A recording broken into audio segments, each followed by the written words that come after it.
A few years ago, a group of us went on a camping trip.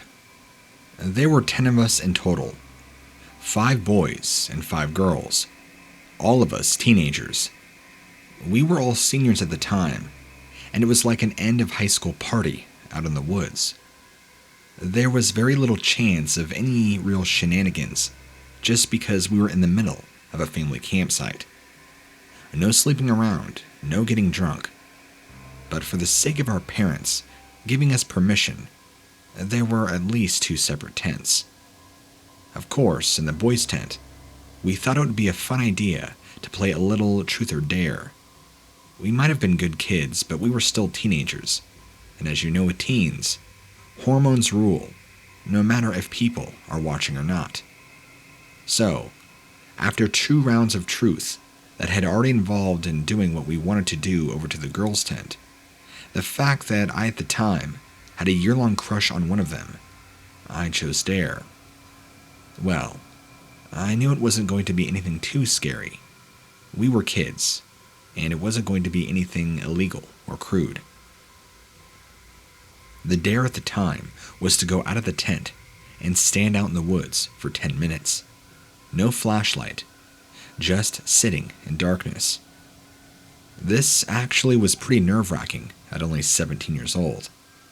Your imagination goes nuts in a situation like this, but it was ultimately way less embarrassing than it could have been, or finding out that the girls knew my crush. I checked the exact time on my phone, crept over into the trees. I don't know if you've ever done anything like that, but time goes extremely slow when you're counting every second and praying nobody sneaks up on you. I think I was about 2.5 minutes in when I heard a noise, not too far away from where I was standing. I had been here before on day hikes throughout the woods, with my parents. I wasn't afraid of nature in general, and there are of course certain animals and plants you want to avoid. Poison oak, bears, you know. But the fact there was a shuffling noise wasn't exactly the most terrifying thing.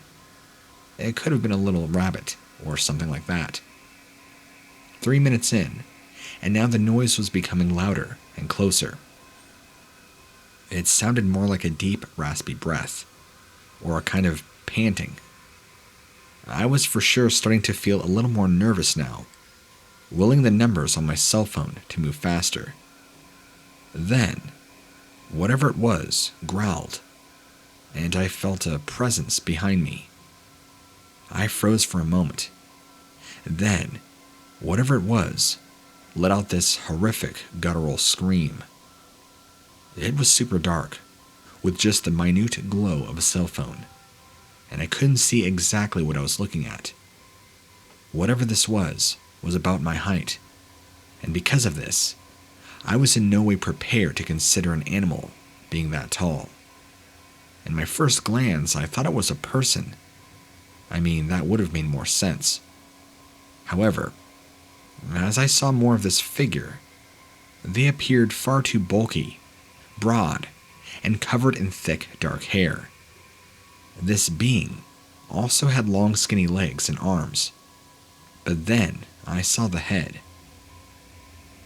As I looked right into those huge eyes, it was staring into the face of a dog. A huge 2-legged dog. Its face was very reminiscent of that of a Doberman pinscher, with a sort of bunched up face and very pointed ears. I'm not sure how long we stared at each other, me being too afraid to move, and it staring at me like I was dinner. Then, it slowly opened its mouth and pulled back its gums, revealing a row of gruesomely sharp teeth that should never be in a dog's mouth. It was so many teeth that it was unbelievable. And the whole thing had only lasted just over 10 minutes, and the other boys were about to high-five me for being so awesome when I came rushing in and fell onto them. I told them what I had seen, and of course, to start with, they thought I was pulling one over on them. One look at the pure terror etched onto my face, and I'm pretty sure they knew something was up. They heard the growling, and even the low guttural sound, but it just wrote it off as somebody around the site being silly or trying to scare us. We barely slept at all that night, listening out for growling, half expecting giant claws to rip through the tent. I guess the girls had heard it too, and they were pretty freaked out, since their tent was closer to where the noise was. They also thought, though, that we were trying to scare them, so they weren't sure. Anyway, I don't know what I saw. A person in a costume, a werewolf, some wild animal. It was something, but I know it wasn't something human.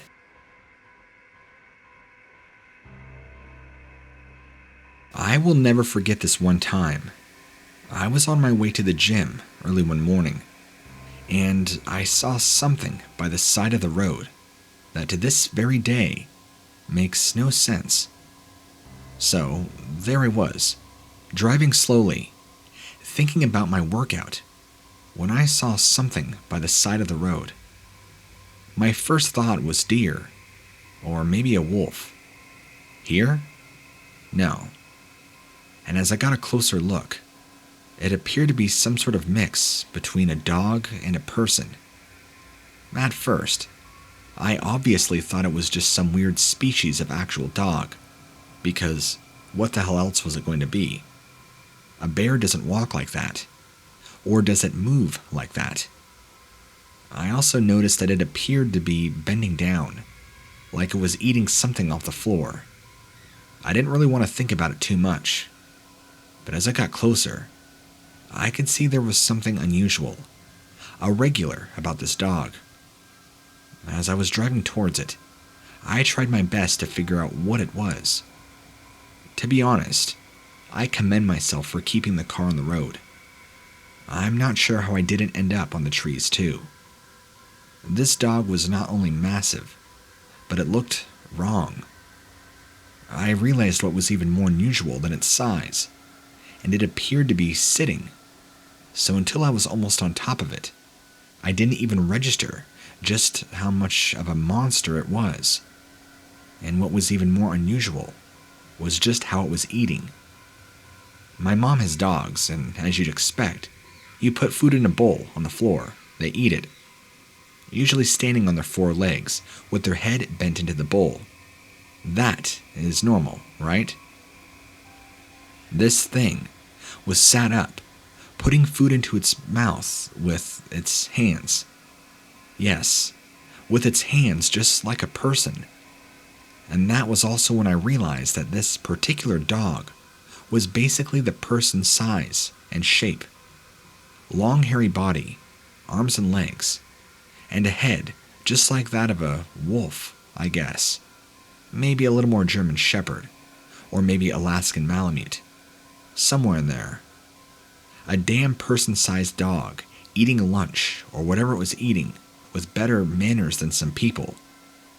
So I drove slowly, really slow, just staring. I couldn't even stop staring. I was flabbergasted, trying to process and fully digest what I was seeing. But it just could not compute. I actually started looking around for somebody hiding in the trees with a camera, thinking this was all some sort of really weird, elaborate prank. Or maybe it was from a movie or a TV show. Maybe I was going to see a bunch of trailers and camera crew. Any of these scenarios seemed way more appealing than the reality of biting me. There was as real as you or me of a person-sized dog on the side of the road. I kept my eye on it for some time as I continued driving down the road, out of my mirror. It never moved from that spot, and just sat there continuing to eat. I ended up coming back from the gym, instead of heading straight to work, as I wanted just another look, to see if it was losing it. As I drove back past the spot, there was nothing there. No sign of any dog, human, or person.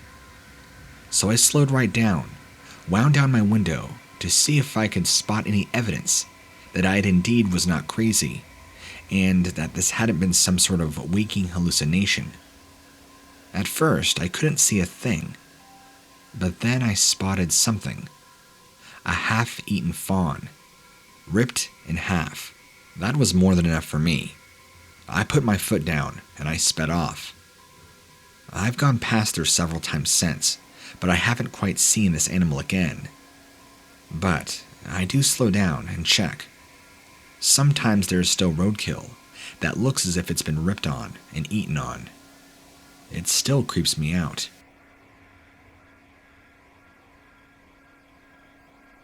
I was in my teens the very first time I saw a creature in the woods. There were several of them, although I don't know their lifespans, so there may have been some that come and gone over the last 20 years. They have never appeared to have been aggressive towards me, per se, but I have hopefully never given them any reason to. They just exist. Thankfully, for me and my family, we live pretty far out in the middle of nowhere. I'm talking miles and miles of fields and woodland. Not a lot else.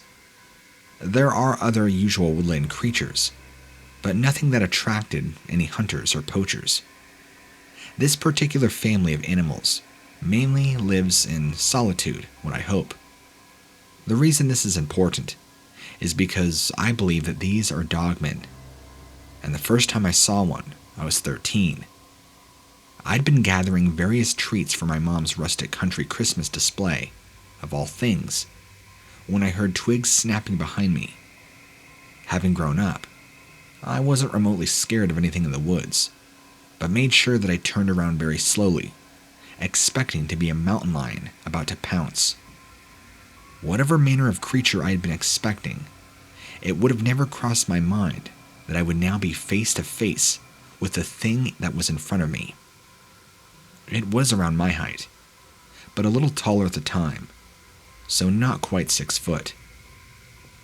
Standing on 2 powerful legs, not in a fighting or begging stance. No, not quite comfortable in the position, indicating that was how it always stood. It was entirely covered in thick, dark, unkempt hair and fur. Its whole body looked wide, stocky, very ripped and muscular. If it got into a match with a bear, well, this thing looked like it could win. Its arms resembled that of a person, reaching all the way down past its hip area, and I could see long claws. At the time was, I would guess, 6 to 8 inches in length. Then, it finished off with the most animal part of the creature, the head of what I would say would be a German shepherd. It was cocked to one side, and kind of gave me an inquisitive look. Its ears pricked up, and, just like that, ran off. But not before staring at each other. It gave me a weird noise, which I don't even know how to explain. Then it ran off. When I looked behind, it still stood there, hanging out. I guess it didn't run off far. Although I carried on home running, it never gave chase. I think it was just far more curious about me than anything.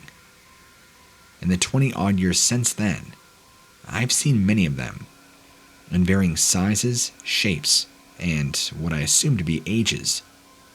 They have never been aggressive, and I have never attempted to try and invade their territory, but I've also kept it a secret. I've never really told anybody about them. I don't take photos, I don't sell my story, nothing. They always just seem to accept me, and so I do the same. Maybe it's because I respect them. I don't know. What I don't want, though, is hordes of people coming here to try and see them. They live their life in the woods, and I live mine.